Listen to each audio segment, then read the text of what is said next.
Alors ce soir, on va travailler sur une question qui nous concerne chacun d'entre nous, qui est la question de savoir si on peut vivre sans contradiction. C'est la question aussi de savoir est-ce qu'il faut essayer de vivre sans contradiction.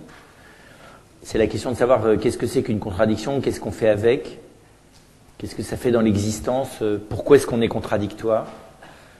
Et je me suis dit qu'il fallait d'abord essayer d'identifier tout petit peu, d'identifier concrètement les endroits où nous vivons. Alors, chacun de nous ne vit pas aussi intensément toutes les possibilités de contradiction qu'il y a dans la vie humaine, mais il est rare, on va le voir, que nous n'ayons pas croisé ou que nous ne croisions pas régulièrement la quasi-intégralité de ces contradictions. Et puis ensuite, on essaiera de comprendre quelle attitude nous adoptons face à ça, spontanément.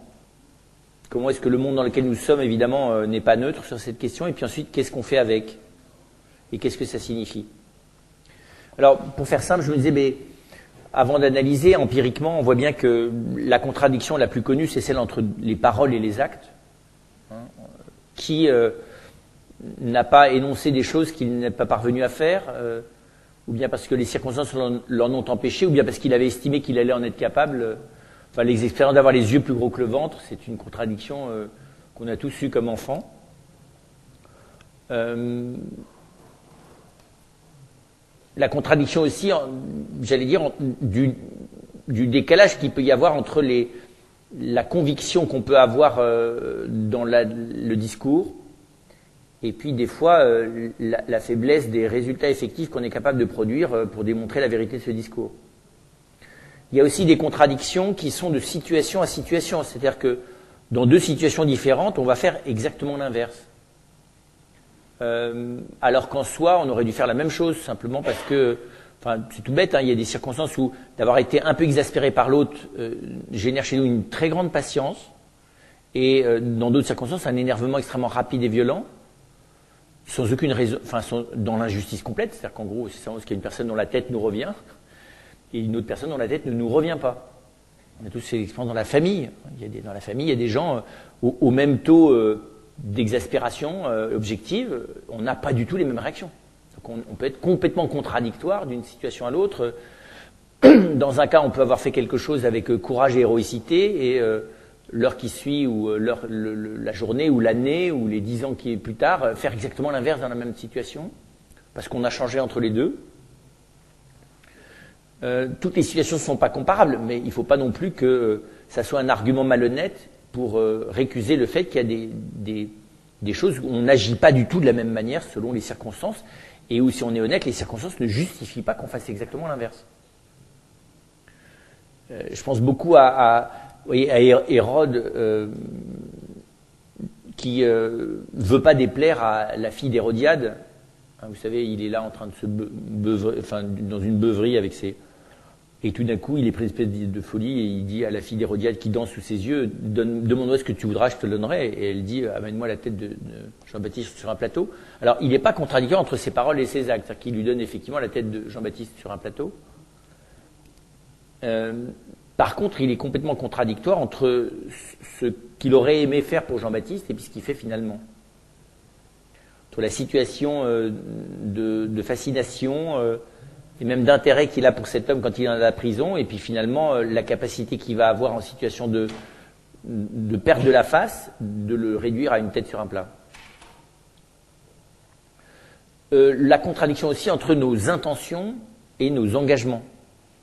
Alors c'est pas tout à fait les situations à situation, c'est pas seulement la parole et les actes, la parole c'est plus superficiel, mais c'est aussi des fois l'intention. C'est-à-dire que on allait avec l'intention ferme, par exemple d'être ferme avec sa fille, quand on est un père, et au bout de 15 secondes, elle a un sourire tel que c'est fini. Elle sait exactement sur quel bouton appuyer pour qu'il y ait une décomposition de l'autorité paternelle instantanée. Des fois, c'est l'inverse. On s'était promis cette fois-ci de rester calme avec la belle-mère, et il a fallu un léger clignement d'yeux de la belle-mère pour que ça soit fini. Ou simplement un façillement dans les rideaux, quoi. Voilà. Donc l'intention, l'engagement effectif. Alors, des fois aussi, on peut avoir une intention d'engagement et une désertion effective.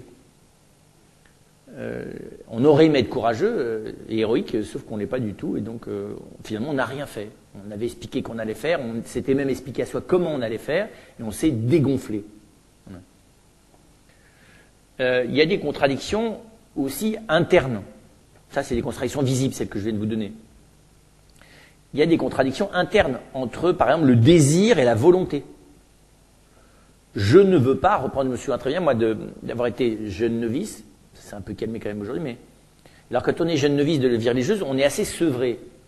Donc c'est fini, les copines, la cigarette, le cinéma, la liberté quand on veut, McDo, enfin tout ça. Et je me souviens très bien, et donc bizarrement, certaines choses prennent de l'importance compensatoire, notamment la nourriture. Je me souviens très bien, les premières années de mon noviciat, à chaque repas avec un bon dessert, je prenais la résolution de n'en prendre qu'une fois, et je me réveillais de l'irréalisme de l'intention après en avoir repris une troisième fois. Je me souviens très bien une fois, mon fondateur se tournant vers moi au moment où il allait sonner la fin du repas et rigolant comme une baleine, en me pointant du doigt, en me disant ça c'est le concupiscible, et en prenant sa cloche et en sonnant il dit et ça c'est l'irascible. Voilà, donc désir et volonté. L'incapacité de faire ce que l'on veut parce que le désir nous mène ailleurs. On est incapable des fois de vouloir ce que l'on désire aussi. Des choses dont on a le désir, mais on n'est pas capable de passer à l'acte. Ça reste velléitaire, on en a le désir, mais ça n'embraye pas. Et puis des fois, on arrive à devoir poser des actes volontaires contraires au désir pulsionnel, au désir spontané. Inversement, d'ailleurs, on n'arrive pas toujours à désirer ce qu'on veut. Il y a des cas où je le veux, mais ça me déplaît prodigieusement. Je ne le désire pas. La question est oui, parce que je n'ai pas nécessairement de contrôle sur le désir. On peut vouloir aller à la messe le dimanche, et il y a des jours où on ne le désire pas du tout. Même pendant qu'on y est, d'ailleurs, on désire toujours aller faire autre chose. Et d'ailleurs, on se met à rêver de ce qu'on va manger après pendant le repas, parce qu'en fait, notre désir nous porte ailleurs. Et nous aimerions bien désirer ce que nous voulons, mais pas toujours. Il y a aussi des contradictions internes entre nos intuitions et la réalité. On peut avoir eu la certitude que c'était vrai, et il s'avère qu'en fait c'est complètement faux.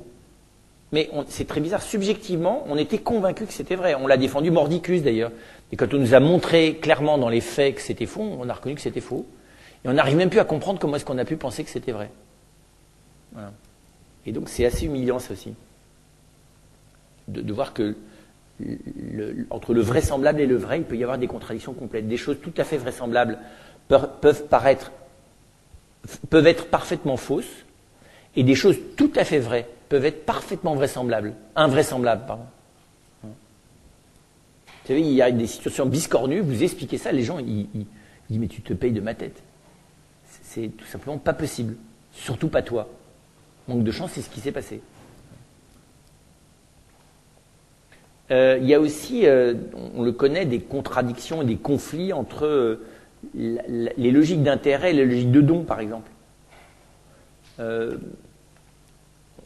On voudrait que la gratuité et le calcul se combinent, vous savez, c'est la grande nostalgie du monde contemporain économique. Il y a des choses, voilà, on aurait le désir d'être gratuit, mais on ne peut pas s'empêcher de calculer. Tout ce qu'on fait un acte généreux, mais derrière, on est en train de calculer tout ce que ça va nous rapporter. Et d'ailleurs, si ça ne nous rapporte rien, on est de nouveau dans la tension entre le désir et la volonté. Et donc, alors on voit bien que du coup, il y a des contradictions entre des logiques dont nous n'avons pas le contrôle et ceux dont nous avons le contrôle. Et dans les logiques dont on n'a pas le contrôle, il y a aussi des fois des contradictions. Parce qu'on peut avoir le désir de choses contradictoires. On peut simultanément vouloir le silence et le bruit. Alors vous allez me dire, pas sous le même angle, oui, mais il y a des moments où on ne sait plus ce qu'on veut, quoi. Ça arrive qu'on ne sache plus ce qu'on veut. Parce qu'il y a une partie de nous qui veut absolument être dans le silence, et qu'il y a une partie de nous, pour pouvoir se réfléchir parce que la situation est grave, et il y a une autre partie de nous qui voudrait en fait s'enfuir le plus loin possible dans le bruit, pour aussi fuir la situation. Et il peut y avoir des contradictions entre les moyens et la fin. C'est plus courant, ça. En gros, on a pensé qu'en faisant ça, ça aboutirait à ce qu'on avait voulu. Et en fait, c'est exactement l'inverse. C'est pas l'intention et l'engagement, c'est que simplement on s'est trompé dans le choix.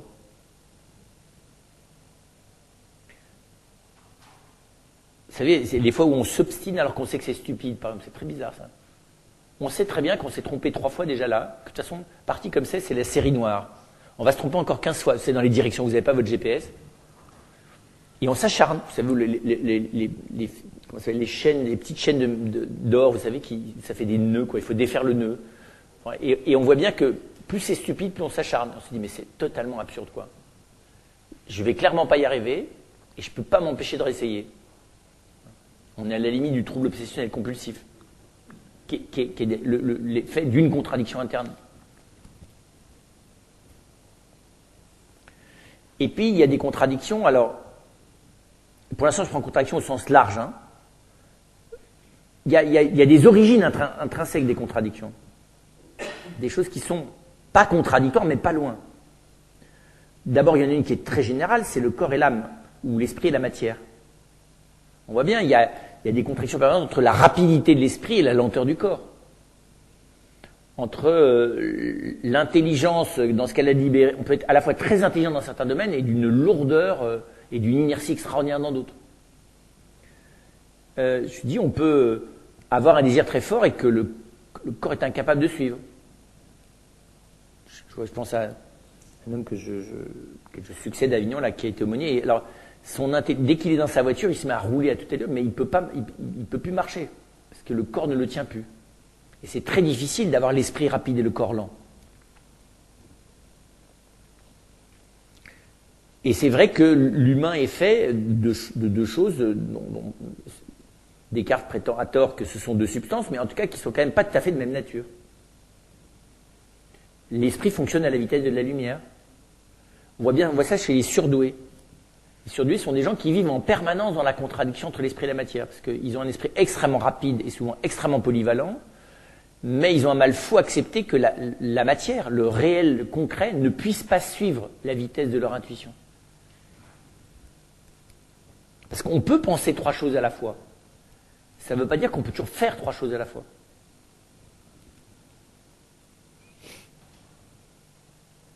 Il y a, c'est ce que souligne Aristote aussi, des contradictions, enfin, il y a des fondements possibles à la contradiction entre le rationnel et l'irrationnel, ou entre la partie raisonnable de nous et la partie désirante. Hein. Donc, la tension entre la volonté et le désir a un fondement, c'est qu'effectivement, il y a dans l'homme une capacité de choix stratégique posée avec du recul, et en même temps, il y a des pulsions agissantes, des logiques agissantes qui n'ont rien à voir avec le raisonnement, qui ou sont tout à fait organisées, mais pas du tout de manière fidèle à la volonté. Hein. On a des scénarios, on a des trucs qui nous téléguident. Il arrive qu'on parte complètement dans un truc qu'on ne peut plus s'empêcher de. Et on peut d'ailleurs simultanément décider posément, je ne sais pas comment dire ça, de prendre sa voiture pour aller à la gare, de prendre son train et d'aller se rendre à distance pour y travailler. Et tout ça est tout à fait rationnel. Et à l'intérieur de soi, être dans un état de limite de sautage de plomb pour des raisons affectives, parce que finalement on ne supporte plus rien, on ne se supporte plus soi. Voilà. Et donc l'irrationnel, il n'y a pas dans l'homme d'homogénéité décidable.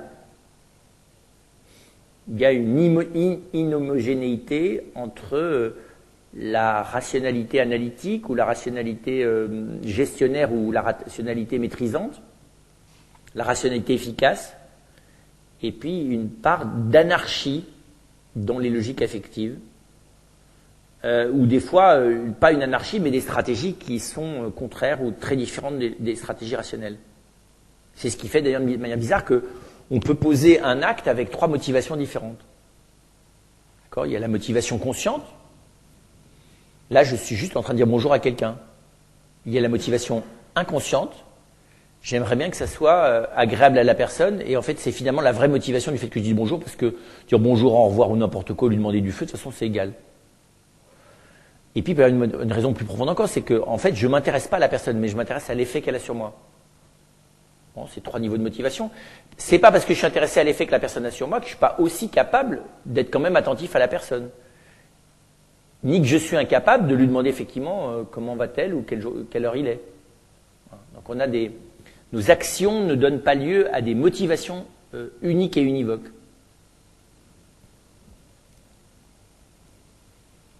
Donc alors normalement, chez un être rationnel, il y a une priorité, il y a une intention consciente et volontaire. Mais ça ne veut pas dire qu'il n'y a pas des motivations inconscientes et involontaires, qui sont des fois contradictoires. Je voudrais être, encore une fois, désintéressé, mais je n'y arrive pas du tout. Parce qu'être totalement désintéressé est impossible, parce que les motivations secondaires sont absolument impossibles à supprimer. Il y a aussi des fois des contradictions intrinsèques dans nos représentations. C'est très bizarre aussi de pouvoir être simultanément persuadé de deux choses contraires, mais ce n'est pas la même personne ou le même contexte. On peut se sentir tout à fait capable de faire quelque chose dans un contexte et parfaitement incapable de le faire dans un autre. Et être persuadé quand on est capable de le faire qu'on est vraiment intrinsèquement capable de le faire, et être tout à fait convaincu qu'on est vraiment intrinsèquement incapable de le faire dans un autre.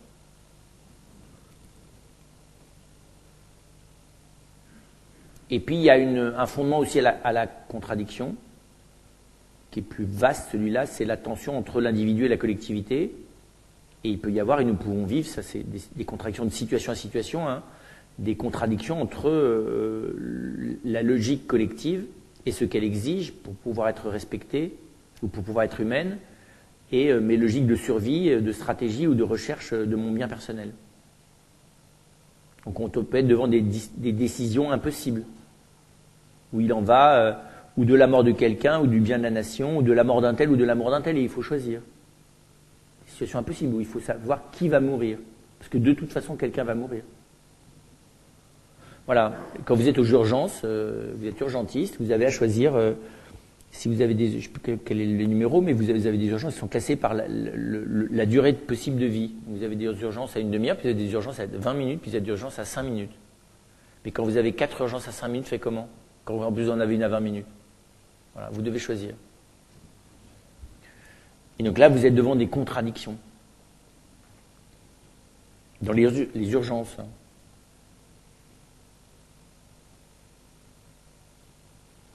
Alors, face à ça, quelles sont nos attitudes?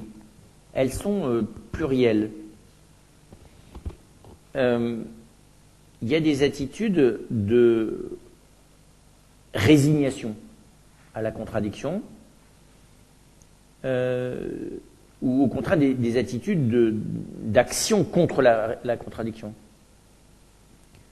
Les actions contre la contradiction, il peut y avoir l'évitement, c'est-à-dire que je ne veux pas voir et je me débrouille pour que ma conscience évite les éléments contradictoires de mon être. Et se débrouille le plus possible quand il y a une contradiction pour ne même pas la voir, pour décider avant d'avoir à être face à la contradiction. Qui sont d'entraînement. Il y a des gens qui détestent ça, ils ne supportent pas les contradictions. Donc ils surfent.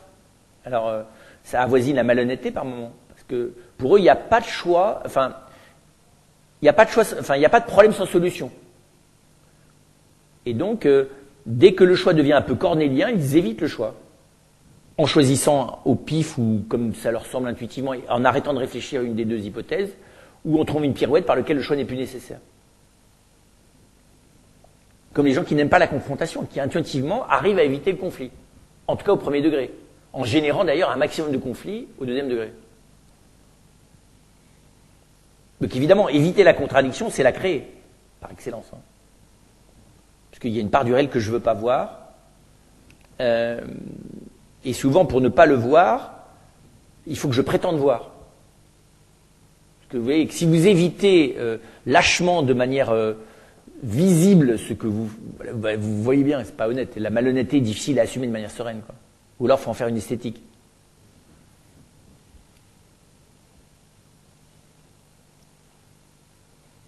Alors, vous avez d'ailleurs, bizarrement, ça c'est très moderne, ça. Vous avez de la résignation qui permet d'éviter la contradiction. C'est-à-dire que dit, bah ouais, je suis contradictoire, oui. C'est nul, c'est vrai, là. J'ai complètement planté, là. C'est vrai, c'était très blessant. Ouais, c'est comme ça, je suis nul, quoi. Faire avec, hein. C'est la médiocrité assumée, quoi. C'est assez moderne comme attitude. C'est le anti-héros assumé, ouais. je suis nul et je me soigne même pas, quoi. Finalement, pourquoi pas? C'est un redoutable évitement de la contradiction. Change d'avis alors. Je veux dire, sur aujourd'hui, moi, tu m'énerves, c'est tout. Point. Je t'ai fait des grandes déclarations d'amour il y a 2 heures, mais alors, l'ambiance n'est plus la même, puis ça s'en dégage, quoi. Je suis nul, ouais, ben je suis nul, c'est comme ça, je suis nul. Tu me veux pas comme je suis, ben tu veux pas comme je suis. Et si je suis plus le même qu'hier, ben oui, je suis plus le même qu'hier, je serai pas le même demain d'ailleurs. De toute façon, c'est ton problème à la fin. C'est pas le mien. Moi, ça va. Je m'assume. Vous avez pas mal, vous savez, de films désespérés, style français, c'est la crise de la quarantaine, ça. Le cinéma français aime bien cette situation-là. Et donc, c'est très profond, les situations d'évitement des contradictions. Vous en avez, c'est l'inverse, ils se précipitent dessus, ils aiment ça. Donc vous avez, alors je continue sur l'évitement, vous avez aussi, dans la résignation, vous avez quelque chose qui est entre l'évitement et la résignation, c'est la complaisance. C'est qu'on trouve ça sympa. Parce qu'effectivement, c'est aussi très moderne, c'est-à-dire que je garde toujours un maximum d'opportunités sous la main. Donc ce soir, je peux simultanément faire ça, faire ça, faire ça, faire ça. Les activités sont des fois contradictoires entre elles. La manière, enfin ce qu'elles représentent moralement d'ailleurs, peuvent être aussi contradictoires. Et le fait même d'ailleurs que j'ai gardé la possibilité d'en faire 4, c'est aussi contradictoire avec ce que je prétends être dans chacune. Vous voyez, je peux prendre ça. Je peux prétendre être fidèle à mes 4 engagements de la soirée, c'est pas un problème ça. Aujourd'hui, on a des moments où les gens rêvent d'être au-delà du principe de non-contradiction. C'est assez moderne ces attitudes-là. Hein. Et on va voir, c'est précisément, c'est parce qu'on est dans une culture qui élime, qui adoucit en apparence, qui amollit la contradiction pour pouvoir la rendre digérable, qui évite les arêtes. On va vous dire que ce n'est pas une contradiction, c'est une légère tension, ou une alternative assumée, ou une opportunité conservée, tout ce que vous voudrez. Vous mariez, vous dites que vous voulez être fidèle, mais vous gardez la possibilité d'avoir une maîtresse ou un amant, parce que quand même, il faut aussi assumer la possibilité où ça puisse ne pas marcher. Et vous faites les deux simultanément. Mais ce n'est pas votre intention, tout en étant votre désir. D'accord. Et si on vous met le doigt dessus, vous dites, oui, mais de toute façon, il faut bien que je fasse avec ce que je suis. Hein. Ça fait partie de mes contradictions internes. Et rien qu'en disant ça, vous l'annulez, du coup, la contradiction. Alors, vous avez aussi l'attitude inverse, qui est la tentative de résolution de la contradiction. On verra ça, est-ce qu'on peut résoudre, est-ce que ça se résout les contradictions? Les contradictions intellectuelles, oui, mais les contradictions pratiques. Et puis vous avez, c'est aussi des gens on peut aussi utiliser les contradictions. Ça peut être très pratique les contradictions. Ça permet de garder de l'équivocité, du flou. Ça permet de ne pas avoir à choisir vraiment. Et là, on l'accepte. Mais on considère que c'est un mécanisme de l'existence, et donc c'est normal, il y a toujours une justification quelque part d'ailleurs bizarrement, hein, mais c'est normal qu'on n'arrive pas toujours à être fidèle à ce qu'on a choisi, puis il n'y a que les idiots qui évoluent pas. Et puis c'est vrai que ça peut être des fois dire, mais il ne s'agit pas juste de se désespérer devant la contradiction, il faut aussi comprendre les enjeux de la contradiction, et puis voir que des fois la contradiction elle est bénéfique. Il y a des contradictions qui font avancer les situations. D'accord ? Vous êtes dans un groupe et vous vous retrouvez dans une situation contradictoire parce qu'il y a des conflits d'intérêts entre les uns et les autres, ça peut obliger à trouver un bien commun.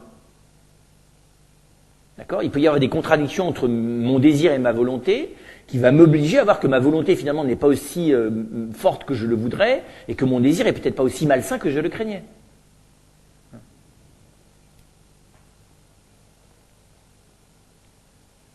Plus basiquement, il y a simultanément aussi une attitude il y a une composante face à la contradiction qui consiste à l'intellectualiser, c'est-à-dire à la formuler. Et vous avez des gens qui sont des spécialistes de la formulation des contradictions, mais qui sont nullissimes pour les résoudre. Et vous en avez d'autres qui ne sont pas des champions de la formulation, mais ils arrivent à les résoudre. C'est la réparation de l'ordinateur par le petit jeune, vous savez. Le papy, lui, il arrive en soulignant tous les problèmes et en allant chercher le livre qui va résoudre le truc là, le manuel de 600 pages qui va résoudre le problème. Et il souligne d'ailleurs l'absolue contradiction qu'il y a entre la panne qui n'est pas mentionnée dans le manuel. Enfin, vous voyez, il va y avoir écrire une thèse d'ailleurs sur le mode d'emploi.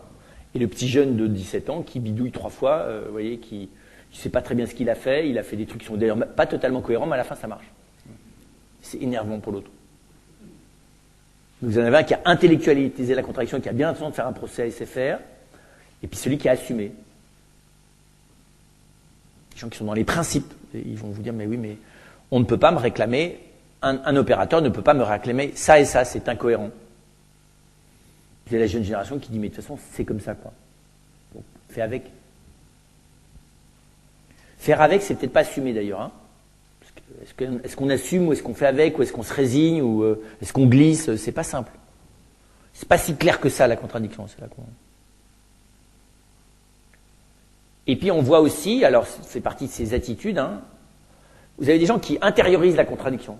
Ils disent rien, et ils sont dans le stress, voire dans l'angoisse, et ça les travaille, ils sont des introvertis de la contradiction. Et c'est le drame dedans, quoi. Et puis vous en avez d'autres, à l'autre extrême, eux, ils communiquent les contradictions. C'est-à-dire qu'ils les gardent jamais pour eux. Donc ils font participer tout le monde à la contradiction, et à la fin ils vont mieux d'ailleurs. Parce que finalement, tout le monde est rentré dans la problématique, et finalement tout le monde est un peu inquiet, et eux vont mieux. Non mais ça arrive dans les familles, vous savez. Vous arrivez avec votre truc, est-ce qu'il faut que j'aille faire ça, et puis vous pouvez informer la famille entière. Qu'en fait, il y a un méga problème, c'est vais-je acheter pas telle voiture ou tel produit plutôt que tel produit, dois-je aller voir, faire ça comme ça, dans cet ordre ou cet ordre-là, et vous pouvez prendre la tête de tout le monde pendant 1 heure, et vous allez mieux à la fin. Et vous en avez, c'est l'inverse. Sur un truc ridicule, ils vont se prendre la tête, et voilà, et c'est quand vraiment ils commencent à se décomposer à l'intérieur qu'on dit, mais il y a un problème. Bah oui, en fait, savoir si ce soir on va plutôt manger du saumon ou du lapin, je me pose la question depuis 3 heures.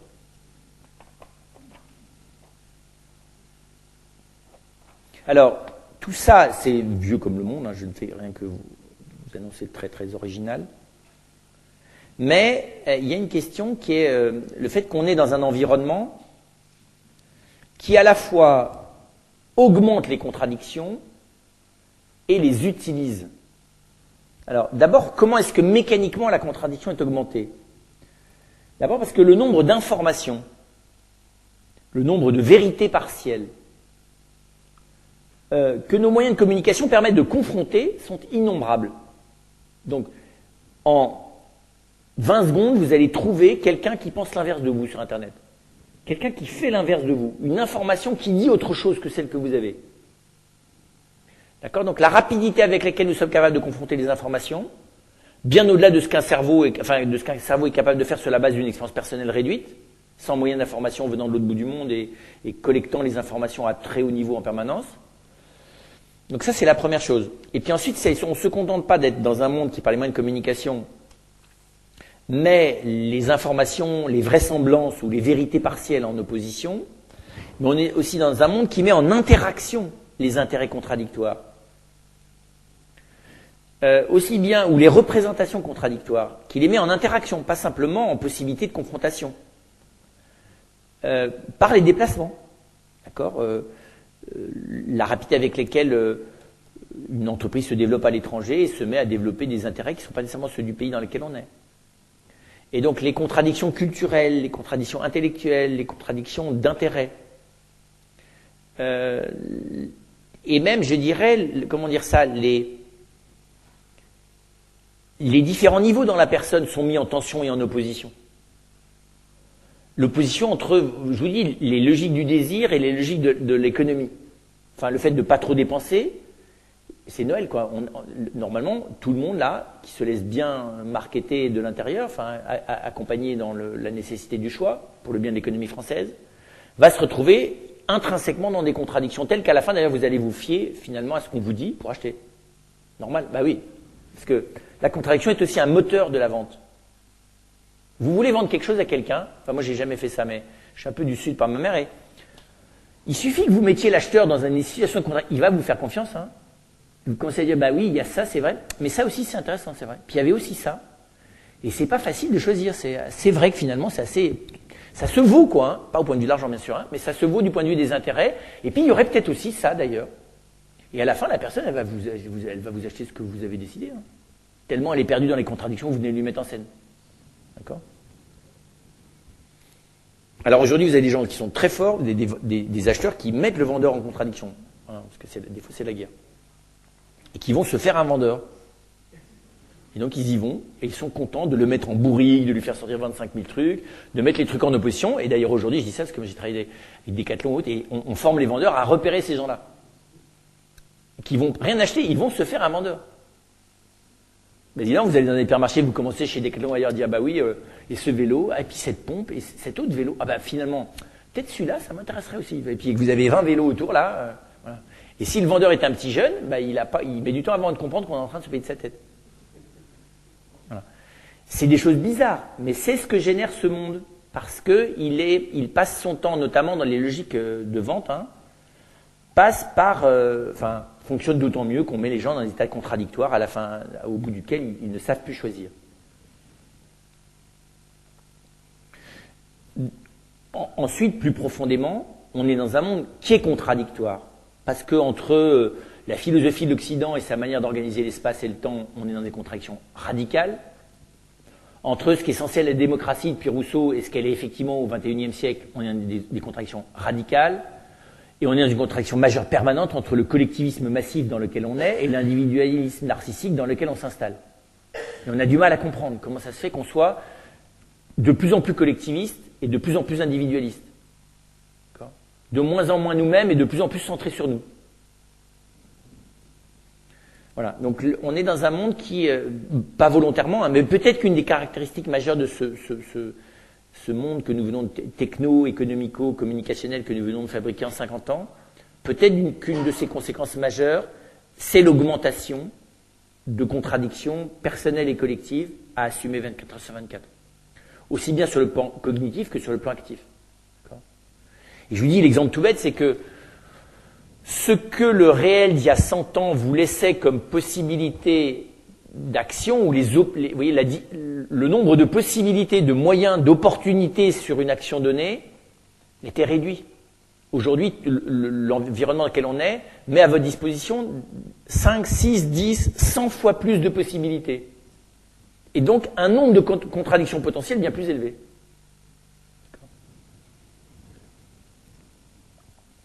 Entre aller au bal du village et ne pas y aller, pas très, oui, voilà. Aujourd'hui, vous voyez le nombre de choses auxquelles vous pourriez passer la soirée. Alors, face à ça, d'abord le philosophe fait un effort pour essayer de comprendre de quoi on parle, c'est-à-dire la différence entre les contraires et les contradictoires. Il y a des choses qui sont contraires et qui s'opposent, mais qui ne sont pas contradictoires. C'est dans l'ordre pratique. Les petits ne sont pas contradictoires des grands. Les gros ne sont pas contradictoires des maigres. Les rapides ne sont pas contradictoires des lents. C'est des contraires, ce n'est pas des contradictoires. D'accord ? Et tout l'art de la vie pratique, c'est de combiner intelligemment les contraires pour finir par faire quelque chose qu'une seule personne ou des gens du même modèle n'arriveraient pas à faire. Ça s'appelle la différence. La différence dans la complémentarité, ça s'appelle les contraires. C'est pas d'abord moral un contraire, c'est d'abord dynamique. Parce que c'est vrai que vous n'arriverez pas à faire une entreprise qu'avec des dirigeants. Et vous n'arriverez pas à faire une entreprise qu'avec des logisticiens. Ou qu'avec des ingénieurs. Et donc, c'est très intéressant de voir comment est-ce que il y a une manière de laisser les choses se mettre en contrariété, comment vous dire ça, à la défaveur de chacun des contraires, les choses s'annulent. D'accord ? Si vous mettez deux personnes en concurrence à force égale sur un poste qui ne réclame qu'une seule des deux. Voilà. Vous créez une contrariété. Et inversement, tout l'art de la vie pratique, c'est de transformer les contraires en complémentaires. Parce qu'à tel moment, j'ai besoin de telle chose, à un autre moment, j'ai besoin de l'inverse. D'accord ? C'est une chose et son inverse. Et qu'effectivement, on n'a pas besoin de la même chose à 8 heures du matin et à 10 heures du soir. Non. Et une grande partie de la sagesse pratique, c'est d'essayer d'organiser la vie des personnes et l'utilisation des moyens matériels ou intellectuels que nous avons à disposition de manière telle que la vie soit simultanément efficace et bonne. C'est assez simple, ça s'appelle la sagesse pratique. Ce qu'on appelait autrefois le bon sens. Et on voit bien d'ailleurs que l'homme ou la femme de bon sens rit de l'idéologue, qui est souvent un homme qui rêverait d'avoir un seul des termes et de supprimer les autres. Enfin, vous voyez, il faut que des blonds, ou que des forts, ou que des faibles, ou que des gens de droite, ou que des gens de gauche, ou que des gens comme ci, ou que des gens comme ça. Le que, qui annule le contraire inverse, est rarement très intelligent. Et d'ailleurs, toujours à ce moment-là, un des deux est bien et l'autre est mal, bien sûr. Parce que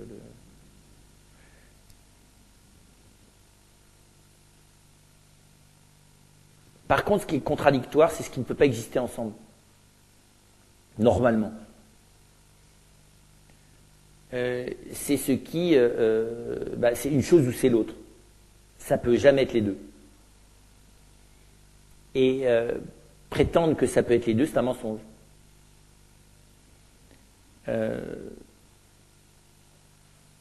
Par exemple, on peut être de droite et de gauche. J'ai découvert ça, moi je crois que c'était contradictoire. Puis je suis allé en Corse, je me souviens très bien. Et là-bas j'ai vu un jour un homme qui est dans une réunion, et alors il a son copain qui lui dit, mais je comprends avec ce que tu dis, t'es pourtant au RPR. Il dit, comment au RPR? Je suis pas au RPR, je suis au PS. Il dit, comment t'es au PS? Il lui sort sa carte, il dit, tu vois bien, je suis au PS, je suis inscrit au PS, moi je suis socialiste. Il dit, mais attends, je comprends pas du tout, moi je t'ai vu t'inscrire au RPR. Il dit, et alors? Il se tourne vers moi, il me dit, voyez, j'ai passé 20 ans dehors de la Corse, mais j'ai pas pu m'empêcher de revenir pour jouer à ça. Voilà.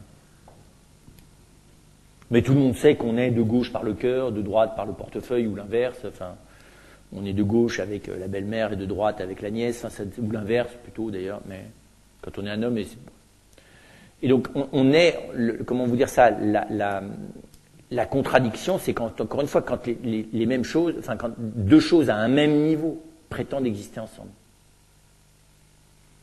Vous ne pouvez pas, vous la même personne, simultanément vous trouver ici à 200 km physiquement. Vous pouvez le faire par le biais des télécommunications et tout ce que vous voudrez, les hologrammes et Skype, mais physiquement vous ne pouvez pas. Vous ne pouvez pas être à la fois un habitant de Paris du XXIe siècle et en même temps un habitant de Londres du VIe siècle avant Jésus-Christ. C'est pas possible. Et pourtant, ce que nous appelons donc la contradiction, normalement, ça relève de la vérité. Mais ce que nous appelons, nous, finalement, des contradictions, c'est des contrariétés négatives. C'est-à-dire des situations où nous voyons bien que la coexistence de deux alternatives, de deux possibilités, comment dire ça, nous pousse vers la vraie contradiction, nous pousse vers l'impossibilité de comprendre et d'agir.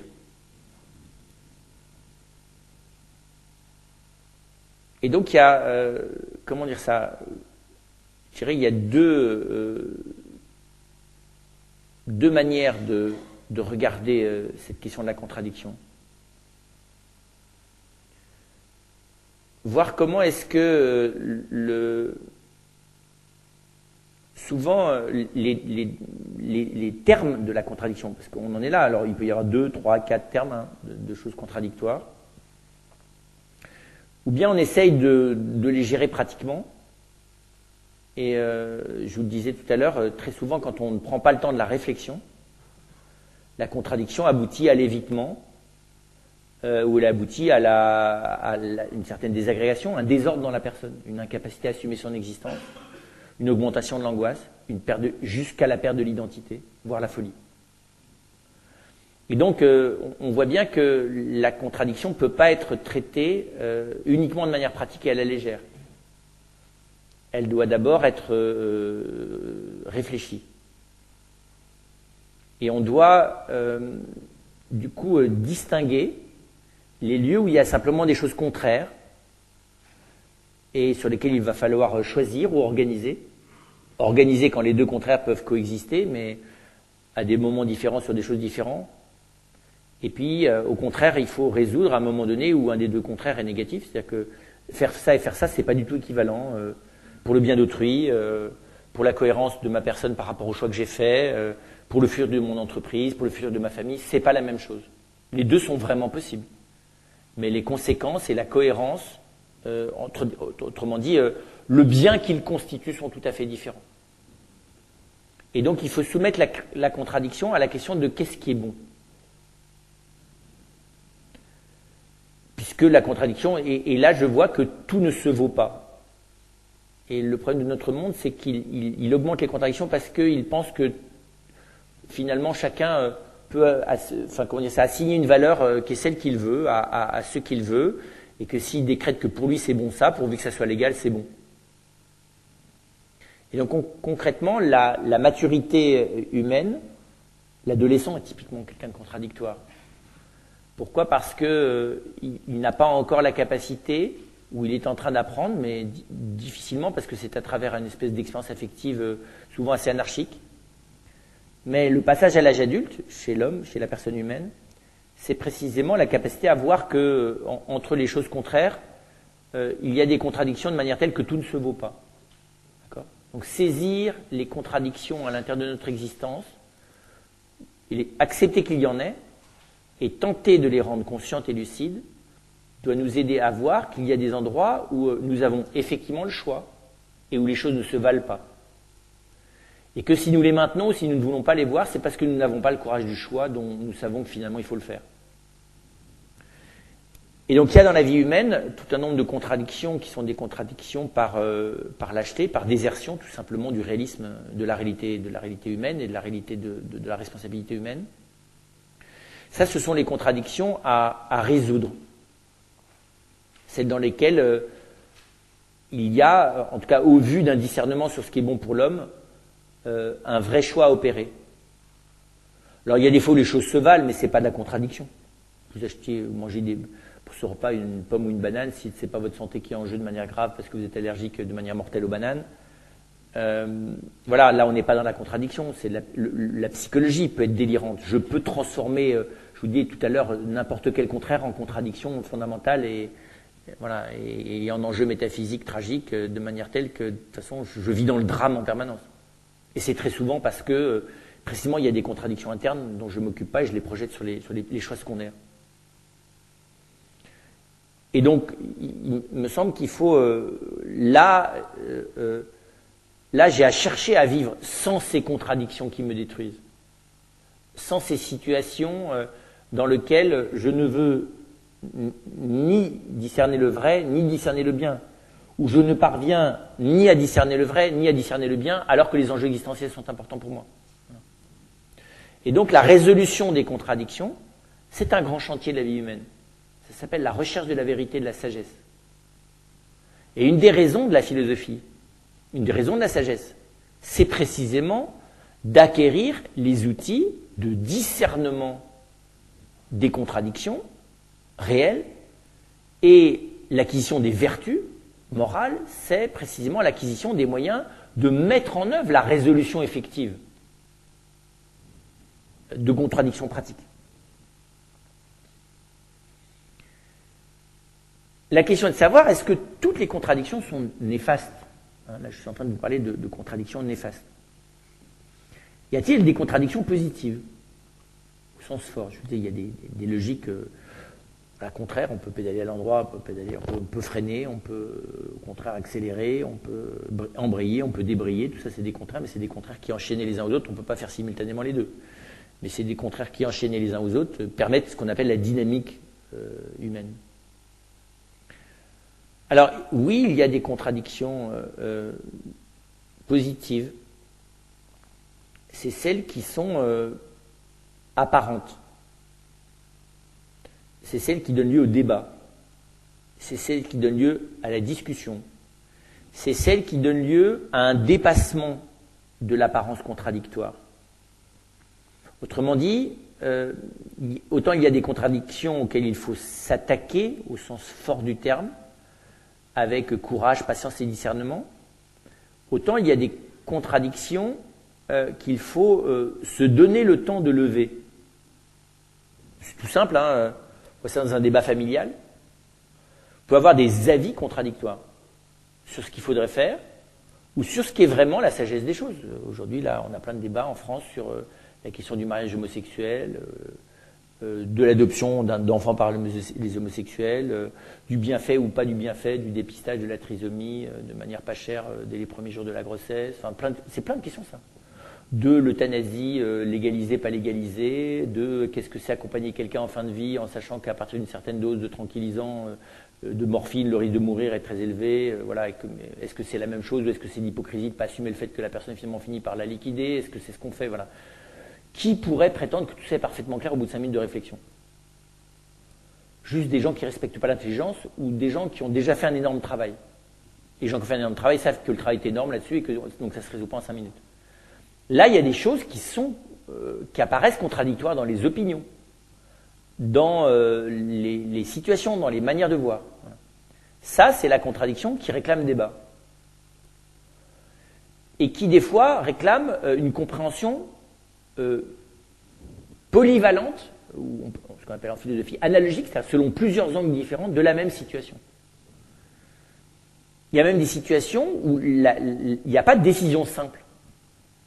Il peut même y avoir des situations où il faut qu'à propos de cette situation, il y ait plusieurs décisions qui, en elles, pourraient paraître contradictoires. Quand vous avez à licencier des gens pour sauver une entreprise, c'est contradictoire. Parce que vous sauvez l'entreprise, mais sauf vous. Et qu'est-ce que vous faites? Pourquoi d'ailleurs ce serait plutôt eux que eux? Qui faut-il jeter par-dessus le bateau pour sauver le bateau? Et donc là, accepter que c'est pas nécessairement contradictoire, mais je ne résous pas cette contradiction en 15 secondes. D'accord? Et si j'ai pris la décision, c'est pas pour autant que j'ai levé la contradiction. Et donc il y a ce que j'appellerais moi des contradictions chantiers, qui sont encore une fois des contradictions apparentes. C'est-à-dire que à la fin, il y a un vrai discernement qui doit pouvoir s'opérer. Parce que rien ne se vaut absolument en étant parfaitement contraire dans la même situation.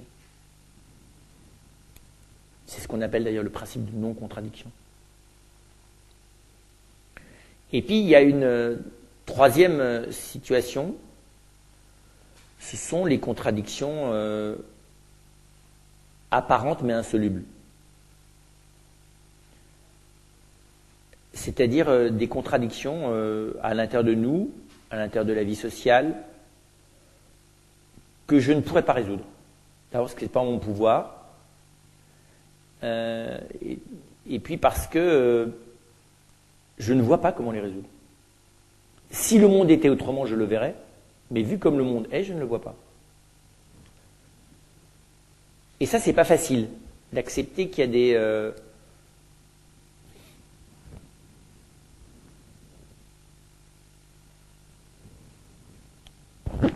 a des situations,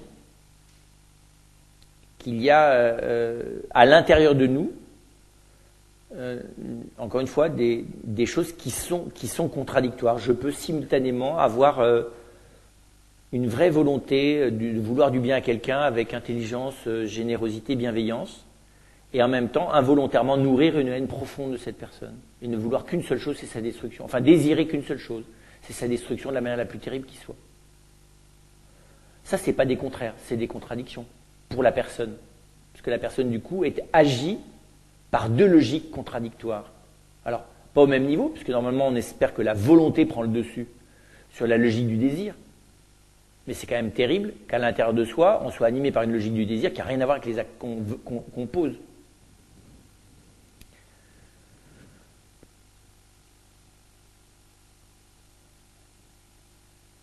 Et inversement, on peut en fait, dans sa volonté, décider, parce qu'on a discerné que c'est clair que cette chose est parfaitement malsaine, et n'avoir qu'une seule envie, c'est de la faire. Tout en sachant que c'est parfaitement malsain. Et on se dit, mais je suis malade. Et effectivement, on est malade. Enfin, on est tous, il y a tous un endroit où on est un peu malade comme ça. Et donc, il y a des contradictions qui sont des contradictions qui sont, à vue humaine en tout cas, insolubles. Et donc, vous voyez bien, du coup, je suis en train de commencer à répondre à la question pourquoi l'homme est-il contradictoire? L'homme est contradictoire, c'est la situation la plus simple, parce qu'il n'a pas encore... parce qu'il a une contradiction apparente, qu'il n'a pas encore discerné en profondeur comment les choses n'étaient pas contradictoires, ni dans la compréhension, ni dans la possibilité d'action. Donc l'homme est contradictoire parce qu'il n'a pas instantanément et intuitivement le discernement sur ce qui est vrai, sur ce qui est bon. D'accord ?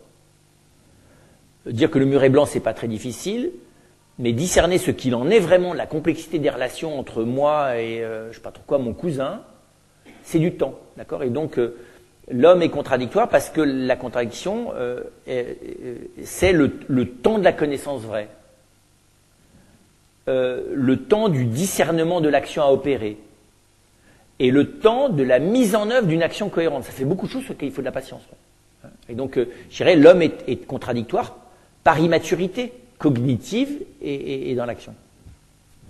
Et en ça, il y a des choses dont pour lesquelles on est contradictoire dans l'adolescence, puis il y en a, on sort au moment dès l'adolescence, on sort de la contradiction. Il y a des fois on en sort à 30 ans, des fois on en sort à 40 ans, des fois on sent bien qu'il faut qu'on attende 50 ans, parce qu'on n'arrive pas encore à sortir de la contradiction. Parce que la compréhension ou la maturité pour aborder la situation n'est pas là. Il y a des choses douloureuses qu'on arrive à aborder avec courage qu'au bout de 30 ans.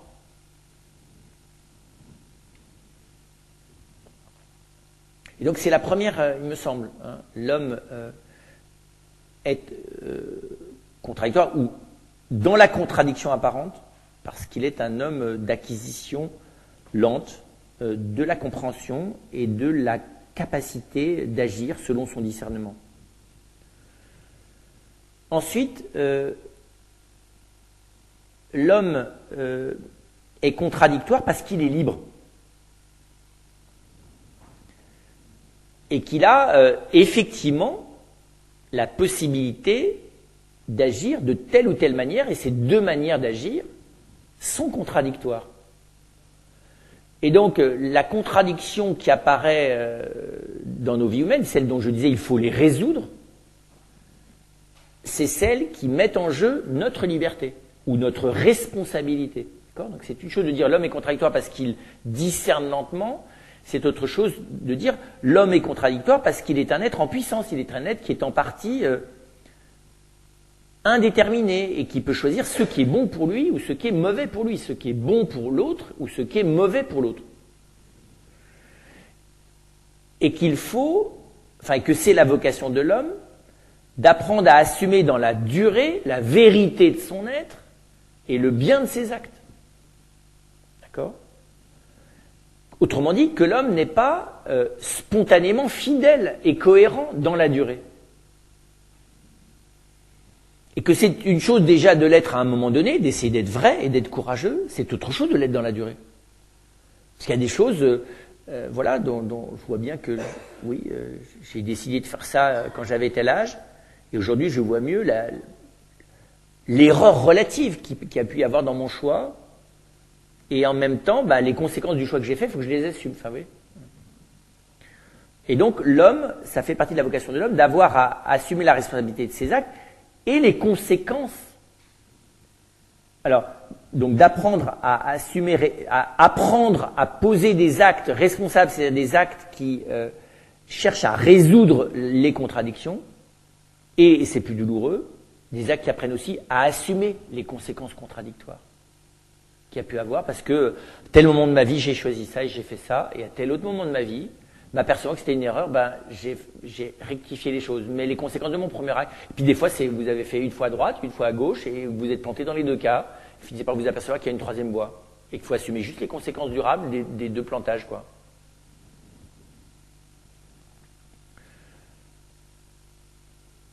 Alors, souvent, les conséquences contradictoires, là encore, elles ne sont pas contradictoires de manière absolue. Mais il y a des choses dans nos vies qui ne peuvent plus être complètement cohérentes. J'étais fidèle à telle personne, puis à un moment donné, j'ai trahi cette personne, objectivement.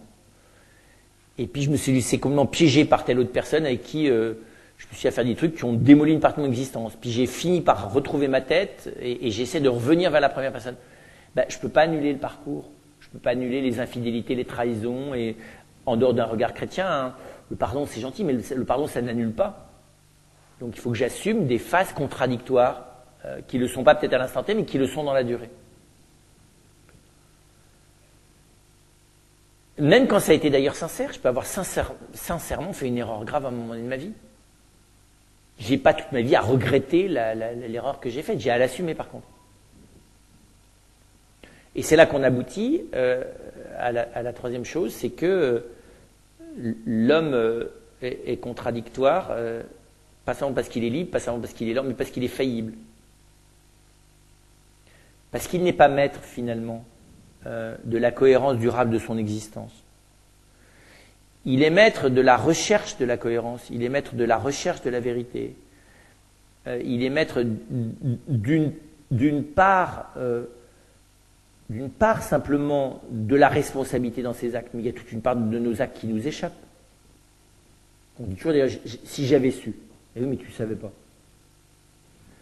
Et donc je ne suis jamais totalement responsable de mon acte, parce que l'acte, il n'est jamais totalement transparent. Alors oui, si bien sûr, si vous achetez, je ne sais pas trop quoi, un billet de métro, si vous êtes connement responsable d'avoir acheté le ticket de métro. Et encore, vous ne savez peut-être pas que, voilà, acheter un ticket de métro à l'époque où c'est la SNCF ou la RATP participaient à la déportation. Enfin voilà, vous étiez un contributeur indirect. D'ailleurs, chaque fois que vous achetez un ticket de métro, vous êtes un contributeur indirect, je ne sais pas trop quoi, au désordre urbain, aux gens qui pètent les plombs parce qu'il y a trop de monde dans les villes et dans les métros. Enfin, contribuer aux fonctions de la SNCF, mais c'est très grave de contribuer aux fonctions de la SNCF ou de la RATP. Parce que ces gens-là ne font pas que des choses louables, ils transportent aussi des voleurs, des assassins, des pédophiles, des brigands, des malhonnêtes, et ils ne trient pas. Ils contribuent au mal de manière directe, pour que l'assassin se rende de l'endroit où il a acheté son arme jusqu'à l'endroit où il va s'en servir. Et si j'avais su, je l'aurais arrêté. Voilà, et donc c'est pour dire que la contradiction de ce troisième type, ces contradictions insolubles, malgré tout qui sont là, nous montrent qu'effectivement, l'homme, que ça lui plaise ou que ça lui plaise pas, mais c'est un fait, n'est que partiellement maître de ses choix, n'est que très partiellement maître des conséquences de ses choix, et n'est que très peu maître de sa destinée. Au mieux, il essaye d'être maître de la manière de la vivre. Puis c'est finalement là où je suis le plus maître de moi, c'est dans la manière de vivre les choses. D'accord ? Parce que je n'ai pas toujours la maîtrise, de nouveau, et sur les conséquences de mes actes, et sur les limites du discernement de mes actes. Qui peut dire qu'il a vraiment tous les éléments absolument d'un discernement parfait ? Personne. Donc l'homme est un être faillible, soumis à la possibilité d'erreur, de faiblesse, d'infidélité, de non-fiabilité. Et que donc la contradiction n'est sereinement diminuable qu'en assumant positivement sa fragilité personnelle. Et j'en viens au fait que la contradiction, assumée et en même temps que je tente de résoudre, enfin vous voyez, regarder et essayer, vis-à-vis desquelles j'essaie de m'engager de manière responsable, est ce que j'appellerais une forme dynamique de la fragilité positive. Et donc oui, la contradiction existe dans la vie humaine et elle n'est pas nécessairement une fatalité négative. Elle peut être la forme dynamique de la fragilité positive. Dynamique parce que je ne peux pas m'installer dans la contradiction. Mais ça n'est pas anormal, au contraire, ça fait partie de la richesse humaine qu'elle apparaisse. Pour que je m'aperçoive qu'elle ne l'était pas finalement, cette contradiction, qu'elle n'était pas vraiment contradictoire, qu'elle apparaisse pour que je la résolve, ou qu'elle apparaisse pour que je l'accepte, que j'accepte la situation de fragilité, voire de précarité, ponctuelle ou structurelle, de l'existence humaine dans certaines situations. Mais à l'autre opposé, l'homme peut cultiver la contradiction et elle peut être ce que j'appellerais la forme de l'inauthenticité stratégique, enfin ou de la stratégie d'inauthenticité. Qui est la même chose que la stratégie d'évitement, mais c'est la stratégie d'évitement radicale. C'est-à-dire, ce que j'évite, c'est qui je suis. Ce que j'évite, c'est la vérité, quoi. Et donc je prends une posture d'utilisateur narcissique primaire. Et la contradiction est un parfait paravent, prétexte pour assumer tout simplement ma médiocrité, pour être très clair. D'accord ? Mon inhumanité, pour être encore plus clair. Ou mon immoralité moyenne. C'est vrai, parce que si l'immoralité devient grave, c'est que je passe à des actes... Enfin, d'ailleurs, peut-être que c'est ça l'immoralité grave, d'ailleurs. C'est celle qui prétend rester moyenne. Parce que moi, je pense que la pire des immoralités, c'est prétendre la médiocrité assumée. Parce que c'est vrai, le grand assassin, le grand adultère, le grand orgueilleux, le grand tyran... Enfin, il y a un moment donné, la contradiction lui réexpose au visage. Alors, je ne suis pas en train de vous dire que M. Wynne est pire que Hitler, hein, mais je ne suis pas sûr qu'il y aurait des Hitler s'il n'y avait pas des M. Wynne.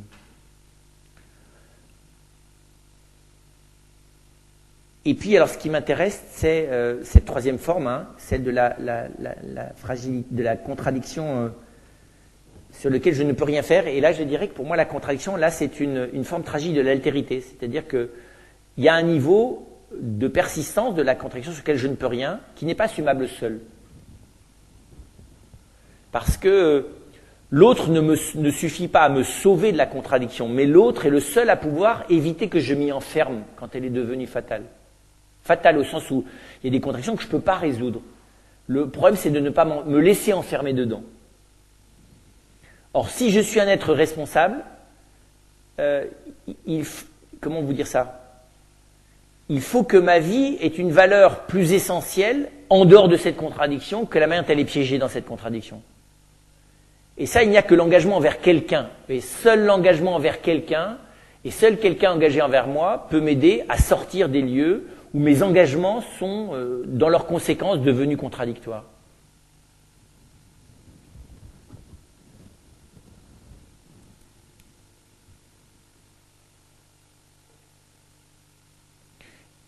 Et je finirai en disant qu'il y a un problème évidemment en amont, qu'on rencontre dans le livre de Job, et qui plane dans toutes les traditions humaines de sagesse, et toutes les traditions religieuses, c'est la contradiction divine. À la fin, la contradiction me fait dire il y a un truc qui ne va pas dans ce monde. Il y a un truc qui a mal été conçu dans ce monde. Si les choses étaient bien conçues, toute contradiction devrait à un moment donné être levée ou être résolue. Si, sans mauvaise volonté lucide et malsaine de la part des personnes, elles se retrouvent dans des contradictions durables et qui ont des fois la forme de fatalité grave, c'est qu'il y a quelque chose qui ne va pas dans le monde. Et c'est très vrai que, c'est ce que fait le livre de Job, Job fait la liste du réquisitoire des contradictions divines. Hegel dira, c'est ça le moteur de l'histoire. Dieu ne se réalise dans l'histoire des hommes et les hommes ne deviennent vraiment semblables à Dieu qu'en assumant la contradiction intrinsèque qui est celle de Dieu lui-même. Ça fait un peu froid dans le dos. Je finis d'ailleurs par dire, quasiment c'est moi qui traduis, hein, mais c'est l'esprit contradictoire de Dieu qui est le prince du monde. Hein, un peu limite. Il n'y a plus qu'un pas à dire que la dialectique entre le mal et le bien est ce qui finalement rend raison de l'histoire. D'accord ? Mais il y a une vraie question. Et il y a plusieurs manières de l'aborder, ou bien de dire, mais vous inquiétez pas, tout ça n'est qu'apparence contradictoire. Il y a un deuxième monde qui est un arrière-monde dans lequel tout ça est parfaitement clair. Rassurez-vous, j'ai des informations. Je vais vous dire, moi on m'a dit qu'à un niveau, tout est nickel chrome. Toi tu crois que c'est contradictoire, mais c'est parce que tu vois pas bien les choses. Là, les horreurs qui arrivent, mais à un autre niveau supérieur, c'est tout nickel chrome. Je caricature beaucoup, hein. Il y a une manière de prendre l'éthique spinoziste qui est celle-là. Il y a une manière de faire du positivisme désespéré qui est celle-là, qui dit, bah oui, de toute façon, il n'y a pas de malheur, il y a juste des faits. Les malheurs, c'est juste la subjectivité humaine par rapport aux faits. Mais si tu prends les faits comme ils sont, tu as juste toi-même à devenir un fait au milieu des faits, et puis c'est tout. Le reste, c'est juste de l'inadaptation, c'est tout. Donc toi-même, arrête de chercher la contradiction, la non-contradiction, ou d'éviter la contradiction. Voilà, contente-toi chaque instant d'essayer de profiter un maximum de l'endroit où tu es, et puis c'est tout. Plaisir et survie comme horizon d'existence. La deuxième, je vous dis, manière de dire, c'est de dire, ben oui, mais Dieu est contradictoire, il fait ce qu'il peut, mais le pauvre, il ne s'assume pas tout à fait, lui aussi. Il est pris dans cette histoire. La troisième, qui ne résout pas la question, mais qui est de se poser la question de savoir en quoi les situations intrinsèquement contradictoires peuvent être des lieux d'altérité, de solidarité, de compassion et d'expérience humaine, et de résilience comme aucune autre situation. Autrement dit, est-ce que la relation de solidarité réciproque avec autrui, et pas des fois à deux, des fois à plusieurs, n'est pas la seule solution pour rendre les contradictions irréductibles vivables, et même pour les transformer en lieux où il s'opère des dépassements dans les relations personnelles qui ne s'opèrent pas ailleurs. C'est très simple, c'est la situation où quelqu'un va mourir. C'est contradictoire que quelqu'un meure. Rien n'est plus simplement contradictoire qu'une personne humaine meure. Vous avez plein de gens qui meurent, ils n'ont pas du tout envie de mourir. Il y a une partie d'eux qui n'a pas du tout envie de mourir. Ils ne sont pas du tout prêts à ça. D'ailleurs, ils meurent vivants. Et on hésite à savoir s'il faut leur dire qu'ils vont mourir. Ils savent très bien qu'ils vont mourir. Mais ils vont au bout de leur humanité. Pourquoi est-ce qu'il faudrait mourir de manière résignée et sereinement désespérée? C'est très bien, mais je ne vois pas pourquoi. Pourquoi faudrait-il en parler d'ailleurs? Peut-être que ce n'est pas si intéressant d'en parler. Si à l'intérieur de soi, à un moment donné, on a trouvé la position à avoir, et qu'en plus on évite de faire déprimer ses proches en étant là à les faire pleurer sur notre sort. C'est pas toujours conscient, hein. Mais je vois bien que quand on approche de près, il y a plein de gens qui, en fin de vie, ont trouvé la manière de mourir vivant. Ils vous en ont pas parlé, même 5 minutes avant. Voilà, et donc je prends cet exemple-là, hein, mais voilà, c'est pas une solution. Mais je dis que l'altérité, la relation de confiance, et moi j'appellerais même ça une solidarité qui se fait à plusieurs, ça suffit pas d'être deux, peut rendre des situations de contradiction humaine qui sont à la frontière de l'insupportable, hein, et qui peuvent susciter de la révolte par rapport à la question d'une éventuelle existence de Dieu ou du sens de l'existence, peuvent devenir des lieux où bizarrement, au contraire, l'intensité du sens est nouvelle. Voilà. Et où je dirais dans le sens, si Dieu a à voir quelque part, il est plutôt là qu'ailleurs.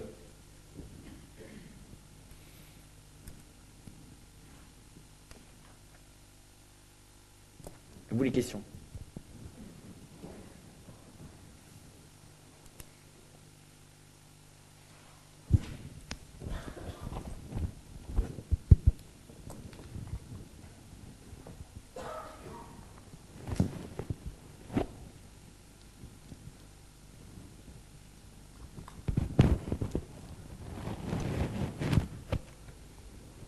Alors vous êtes dans la contradiction ou dans sa dissolution là?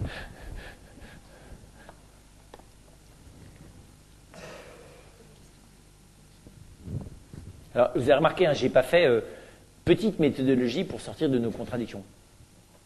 Parce qu'à la fin c'est ça, hein.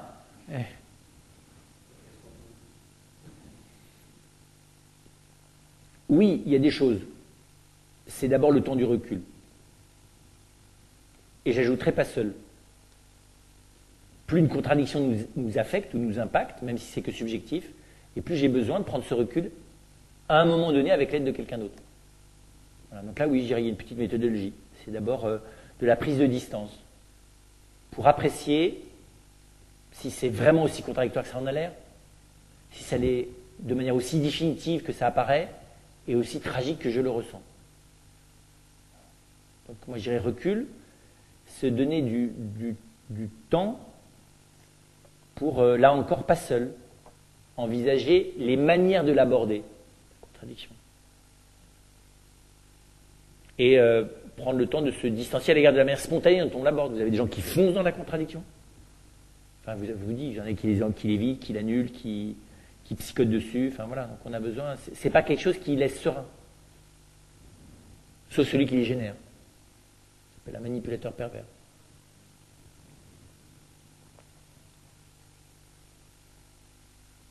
Et puis peut-être, une des clés, c'est de se dire qu'il y a, dans la plupart des cas, derrière la contradiction, une vraie richesse à découvrir.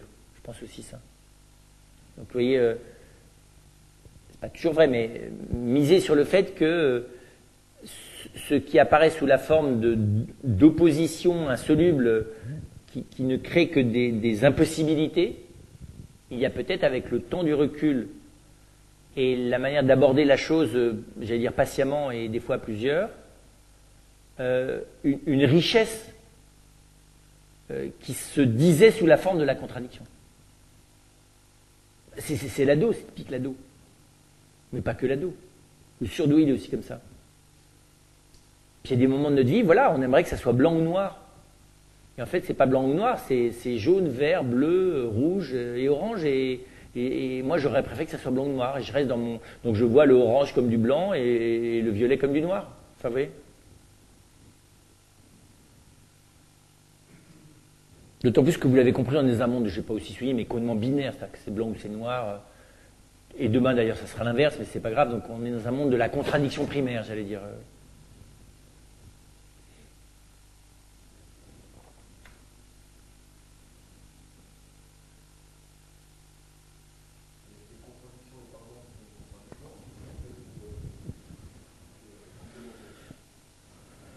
Le pardon, comment dire ça?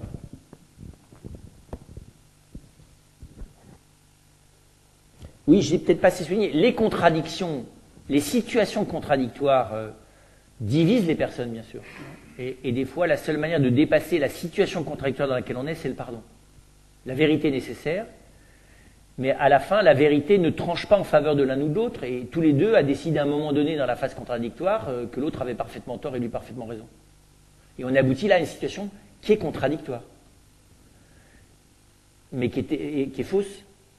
Parce qu'effectivement, et la prise de distance ne suffit pas, parce que même si je m'aperçois que je n'avais pas tout à fait raison, n'empêche que là où l'autre avait tort, il avait vraiment tort, et là il m'a terriblement blessé. Donc effectivement, il y a un moment donné où je ne peux sortir de la contradiction relationnelle que par le pardon.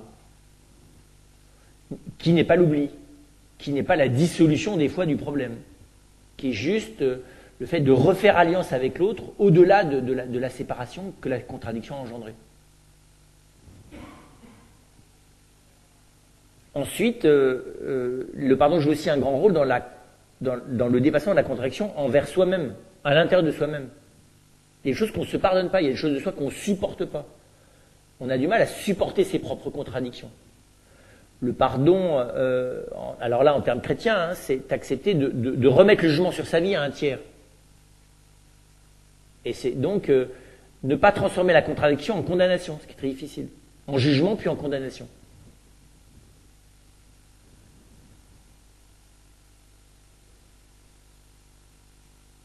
C'est terrible d'ailleurs, parce qu'on crée, au nom de la culpabilité, par exemple, qui déclenche des situations contradictoires aux doses. Vous voyez, au nom du sens que l'on a du bien, de la vérité, de la justice, on va décréter sa mise à mort intérieure, qui est injuste et malsaine. Et donc c'est là que j'ai besoin du pardon. Peut-être que le vécu culpabilisé de la contradiction est un moteur les plus néfastes de la vie humaine et de l'histoire.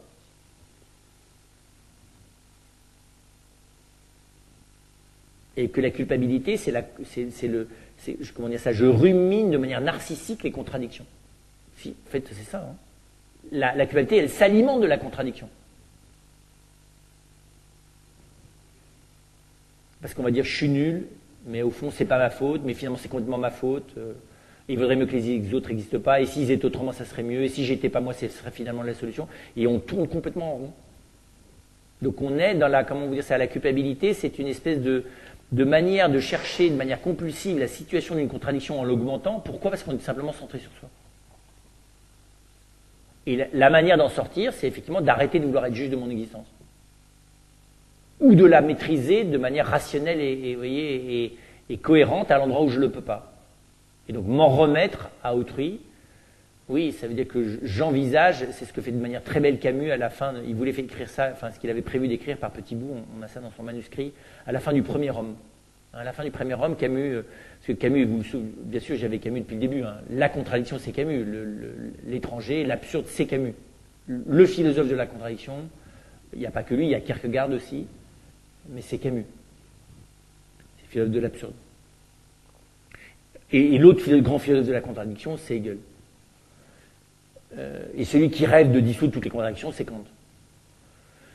Mais on voit bien qu'il avait prévu dans le premier homme de faire qu'à un moment donné, le héros, qui n'est d'autre que lui-même, se confesse à sa mère, dit-il. Et il dit, elle peut lui donner son pardon parce qu'elle ne comprend rien. C'est très très beau ça. C'est très beau que la figure de quelqu'un qui ne va pas peser mes actes, qui imagine, parce qu'il avait une mère très simple, très émue, qu'au fond, le fait qu'elle ne puisse pas peser les actes parce que ça la dépasse, la met au bon endroit pour pouvoir accueillir l'autre comme il est. Je trouve ça très beau. C'est une très belle figure, je trouve. C'est un peu d'ailleurs, c'est comme comment il s'appelle, Munchkin, enfin celui qui est l'idiot de Dostoïevski, c'est la même chose. Il faut que ça soit un idiot qui représente le Christ. Le pardon a cette forme de l'ignorance assumée, quoi. C'est très étonnant. Et ça décrit bien comment est-ce qu'effectivement je ne sors de la culpabilité que si j'accepte de recevoir un regard virginal posé sur mon être qui ne résout pas mes contradictions, mais qui m'arrache, encore une fois, à la spirale compulsive, dépressive et autodestructrice, suicidaire d'ailleurs, de la culpabilité.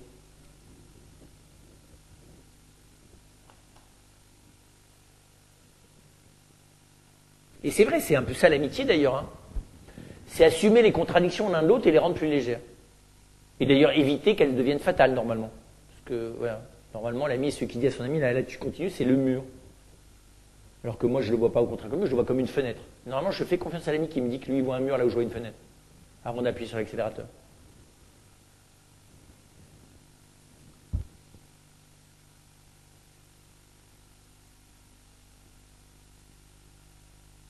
C'est pour ça qu'Aristote considère que la recherche de la vérité ou la maïeutique socratique n'est praticable pleinement qu'à l'intérieur de l'amitié. Parce qu'au fond, les choses sont trop complexes et trop riches, et trop apparemment contradictoires pour être résolues seules, pour être découvertes seules. Elles doivent toujours avoir un regard au moins binoculaire, qui donne du relief.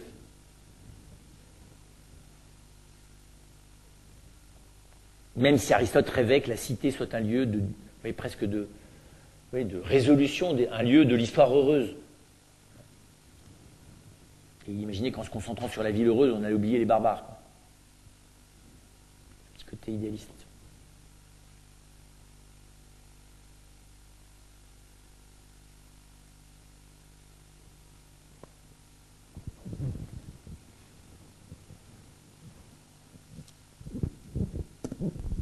Il n'y a pas de contradiction dans l'état d'innocence. Les enfants. En fait, c'est propre de la pensée. Alors, dans l'innocence, il y a des contradictions apparentes, mais qui sont ravis que leurs parents lèvent.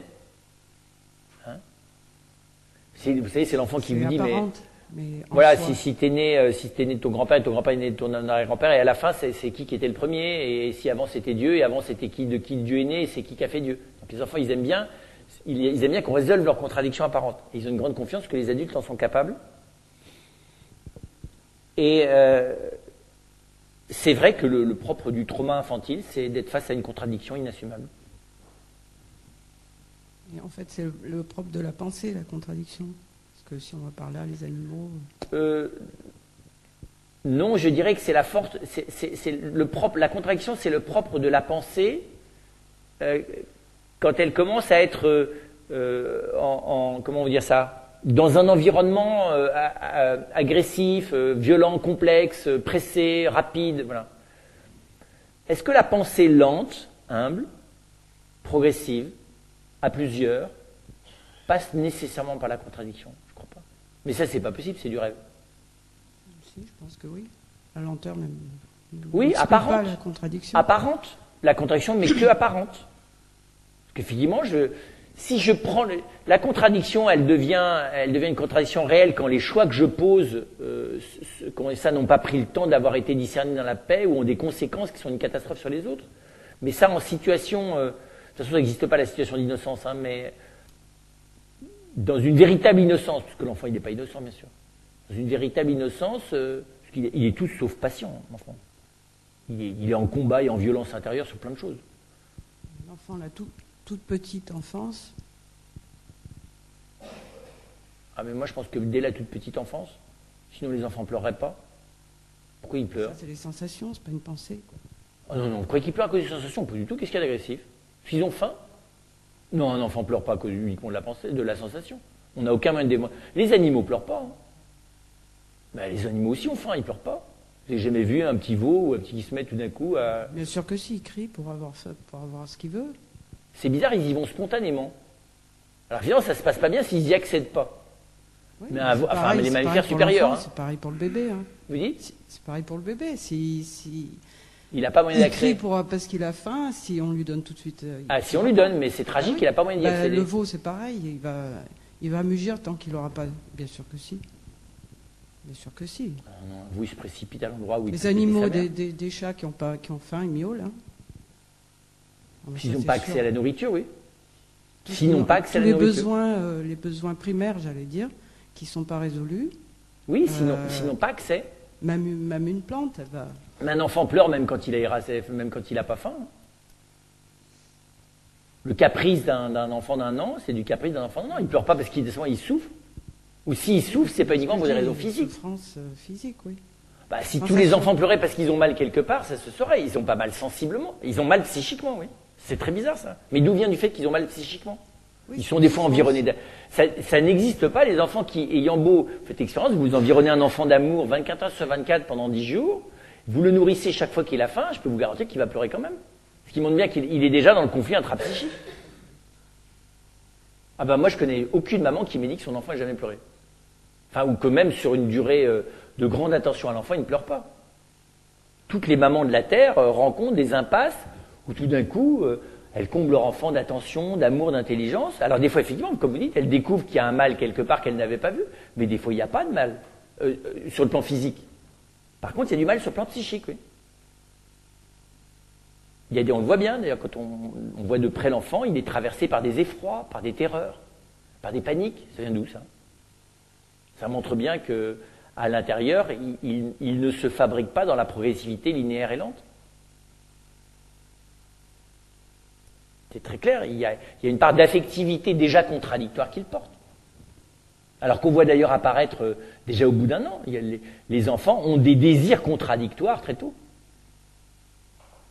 Vous voyez bien, vous approchez, c'est pas ça qu'il veut, vous éloignez, c'est pas ça qu'il veut, vous réussissez un truc, c'est pas ça qu'il veut. Et puis des fois, c'est parce qu'il y a vraiment un problème qu'il faut résoudre, puis des fois, c'est pas parce qu'il y a un problème qu'il faut résoudre, parce qu'il est en train de tester. C'est parce qu'on ne peut pas comprendre ce qu'il veut. Mais lui-même ne sait pas ce qu'il veut. Mais la contradiction interne, on ne peut pas le savoir. Oui, c'est ça. Bien sûr qu'on a la réponse peut-être, enfin si on approche, je ne sais pas moi, un jouet, c'est pas celui-là qu'il veut, etc. Mais on ne sait pas ce qu'il veut justement. Mais je pense que l'enfant, il sait pas. Ça veut pas dire qu'il y a une contradiction, quoi. Attendez, l'enfant. C'est pas le. Mais l'enfant, ça fasse. C'est pas l'image de la contradiction. L'analyse cognitive montre bien que l'enfant, c'est pas du tout ce qu'il veut. Il sait pas du tout ce qu'il veut sur plein de choses. Il sait pas ce qu'il veut.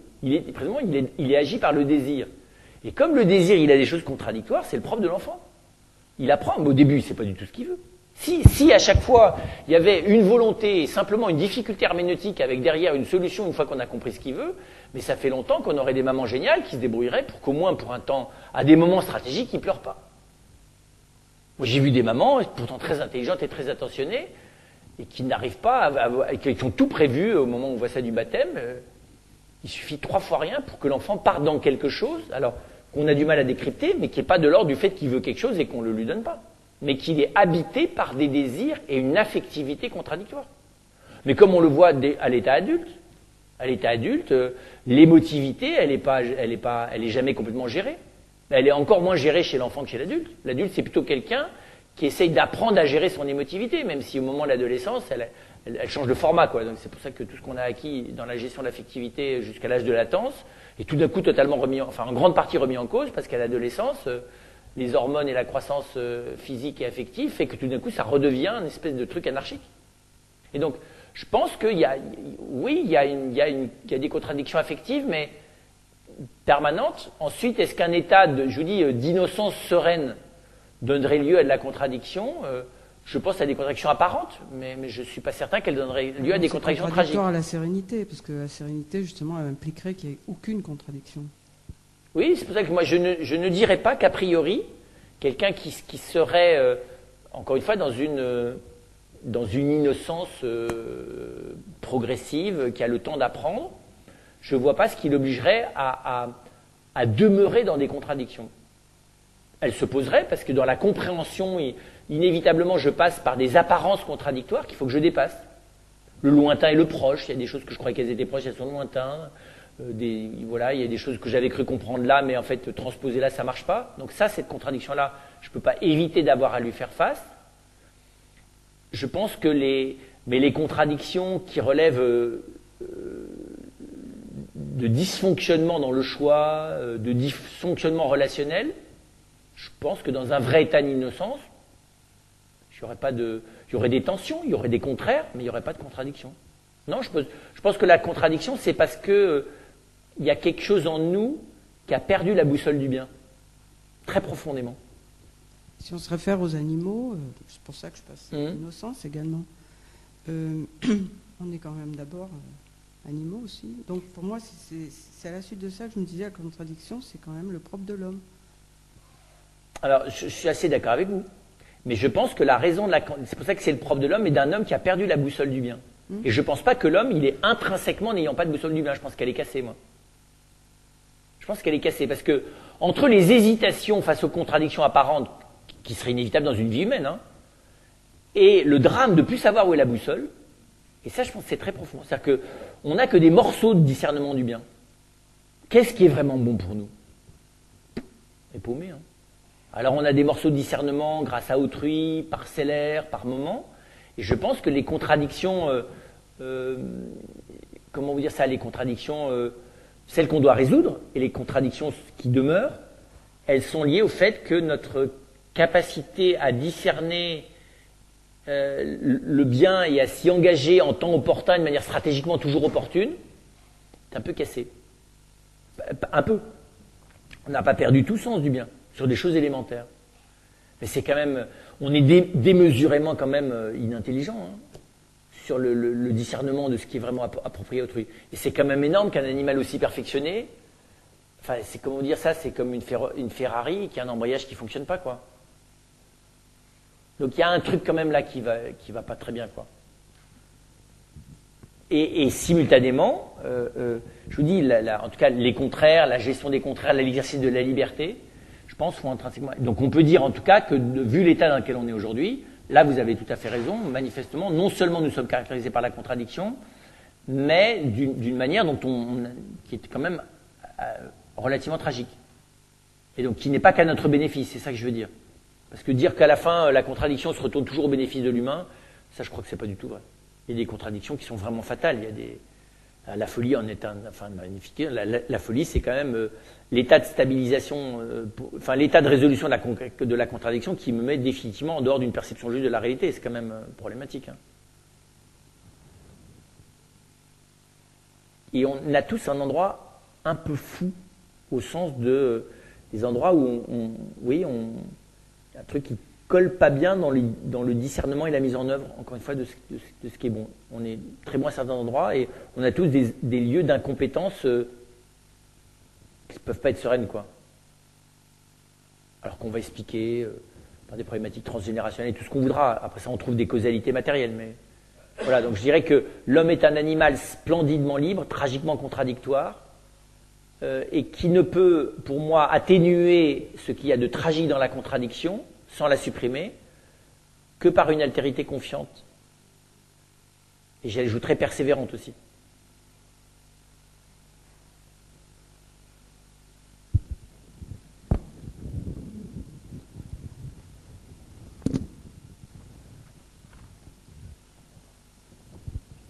Est-ce que la politique est un art d'affronter la contradiction, la résoudre? C'est très difficile aujourd'hui de parler de politique parce qu'il faudra en avoir l'expérience, et ce dont nous avons l'expérience globalement, c'est pas du tout de la politique. C'est un truc, je ne peux pas utiliser des mots parce qu'ils seront tous plus durs les uns que les autres. Enfin, c'est pathétique, quoi. Et pas qu'en France. Et pour excuse, hein, c'est parce que tout simplement, aujourd'hui, quasiment tous les pays du monde, en tout cas les pays occidentaux, sont directement en phase avec la mondialisation, et que c'est un phénomène qui excède complètement la capacité de comprendre d'une personne, et même d'un petit groupe. Et donc être obligé de prétendre qu'on a compris et qu'on maîtrise des choses quand de manière parfaitement claire, on maîtrise absolument rien du tout et qu'on ne comprend pas grand-chose, et que le peu de temps qu'on utilise son intelligence, c'est pour montrer qu'on a compris ce qu'on n'a pas compris, si vous voulez, c'est un peu pathétique. Voilà. Mais globalement, ça fonctionne comme ça dans tous les pays européens et même occidentaux. C'est vrai de l'autre côté de l'Atlantique. Hein. Obama n'a pas gagné les élections parce qu'il est intelligent, mais grâce à l'ouragan, comment elle s'appelait là, Sandy, grâce à Sandy, c'est tout le point. J'étais aux États-Unis à ce moment-là. Il est magnifiquement apparu comme dans le contexte qu'après Salvateur des États-Unis, comme le sauveur de la situation complexe qui ressemble exactement à la mondialisation, c'est-à-dire le souk climatologique. Voilà, et du bingo, quoi, et qui aide les pauvres gens qui sont précisément en situation de détresse. Puis c'était réglé, quoi. Donc merci Sandy. Et donc voilà, donc c'est pour dire qu'on en est là. Ensuite, c'est vrai que le politique devrait être le lieu où j'essaye effectivement par voie de subsidiarité, donc en rendant chacun des citoyens responsable de la part de contradictions qu'il peut dissoudre, résoudre ou gérer. Et le politique lui, il a à gérer les contradictions apparentes, les contradictions à résoudre et les contradictions structurelles du groupe, mais pas des personnes normalement. Voilà. Et pas se servir de ces contradictions pour être élu, quoi. Voilà. Donc, on ne doit pas s'en servir pour faire la guerre ou pour maintenir son pouvoir ou pour. Alors, c'est pas simple parce que le politique est un lieu plus désespérant que la vie personnelle, comme on le voit très bien dans le livre d'Aristote qui s'appelle Les Politiques. Et nous qui sommes en train de sortir de fumer du hashish pendant 3 siècles, en nous persuadant que le contrat social permettait, par le biais de la communauté, d'éviter les pauvretés personnelles, parce qu'en gros c'est ça l'erreur totale, enfin la mythologie auquel nous avons cru que sous substance, parce que plus ça va, plus je me dis, moi j'étais le premier à croire ça, je me dis, il faut être quand même complètement stupide, au plan honnête simplement de la vie humaine, hein, pour s'imaginer que par une astuce juridico-politico-législative, on allait faire que tout d'un coup une communauté devient meilleure que l'addition de ses membres. C'est ça le mythe rousseauiste du contrat social. C'est une bêtise majeure. Regardez toutes nos familles. Nos familles, elles sont la somme de nos tares, de manière pathético-tragique, et éventuellement combattues par les logiques de solidarité interpersonnelle choisies. Soyons clairs. Les familles, elles sont héroïques du point de vue des alliances personnelles et pathétiques du côté des logiques collectives. Voilà. Elles sont touchantes dans leur pathétisme, hein, mais voilà. Mais elles sont pathétiques, il faut quand même le voir. Et puis toute communauté humaine, c'est la même chose. On a espéré, regardez, les entreprises humanitaires, enfin les groupes humanitaires, tout le monde, que ce soit le jeu de boulisme, le jeu de foot, vous ne trouverez pas un endroit, une paroisse, n'importe quoi, même un monastère, de contemplatif ou de contemplative. Vous ne trouverez pas un endroit où la synergie collective des logiques négatives n'a pas tendance, si on ne fait rien, à prendre le dessus sur les logiques positives. Voilà. Et donc, la démocratie rousseauiste, elle n'est assumable que par des saints dans le corps mystique, c'est-à-dire au ciel, quoi. Voilà. Et donc, une fois que j'ai compris ça, ben alors là, oui, effectivement, le politique a à gérer des contradictions violentes, qui est pour une part la mise en synergie des contradictions non assumées des individus. Alors, il doit le faire par la loi, d'accord, qui lui précisément est un outil de discernement grossier mais inévitable pour lever les contradictions, vous voyez, dans l'ordre de l'injustice notamment. Et inévitablement, c'est grossier. C'est un hachoir, la loi. Ça ne peut pas travailler dans la finesse, en espérant que celui qui la pratique traverse dans un peu plus la finesse que la loi. Mais même lui travaille inévitablement de manière grossière, parce que le bien commun, ça éborgne toujours un peu tout le monde, quoi. C'est toujours une cote mal taillée, le bien commun. Et donc je pense qu'effectivement, mais je pense que la première chose du politique, c'est de renvoyer les citoyens à leur part d'incohérence. Et alors, vous l'avez vu, on en est là.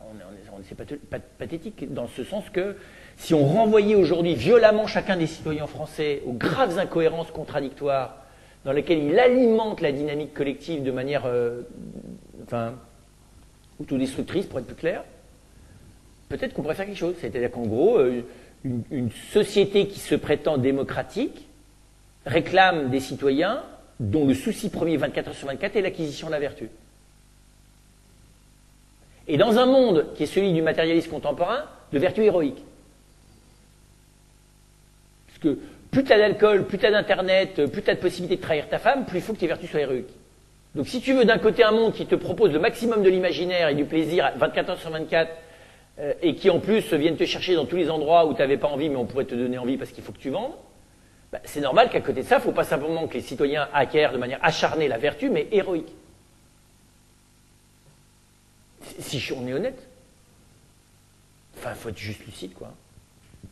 Voilà. Donc c'est vrai, là, donc je pense que le premier travail du politique serait de souligner et d'essayer de renvoyer la communauté elle-même à travailler sur ses propres contradictions dans ses valeurs, dans ses devoirs, dans la culture qu'elle choisit d'avoir. Vous voyez, je prends un exemple énorme. Hein.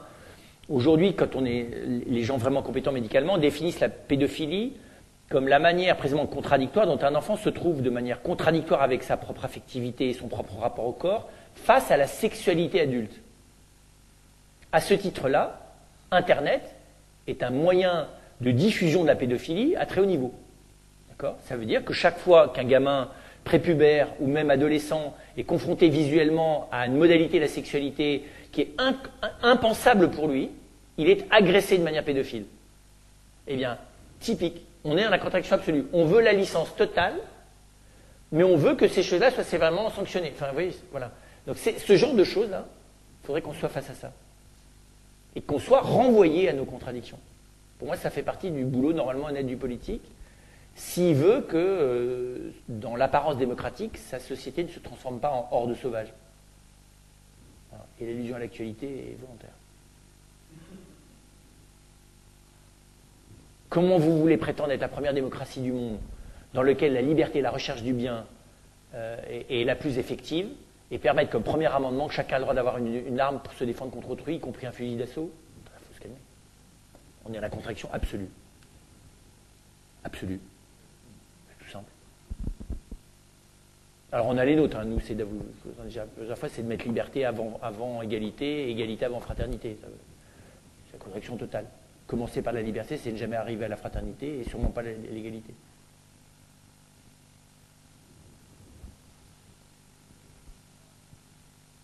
Et donc, du coup, on en revient à méthodologie, c'est-à-dire prise de distance, nécessité du débat, de l'aide d'autrui, discernement de ce qui est vraiment contradiction structurelle et de ce qui ne l'est pas, de ce qui peut être résolu et de ce qui ne peut pas l'être. Voilà. Et ensuite, je dirais solidarité effective dans les situations de contradiction non solubles, mais qui sont un peu moins vivables dès qu'on n'y est plus seul.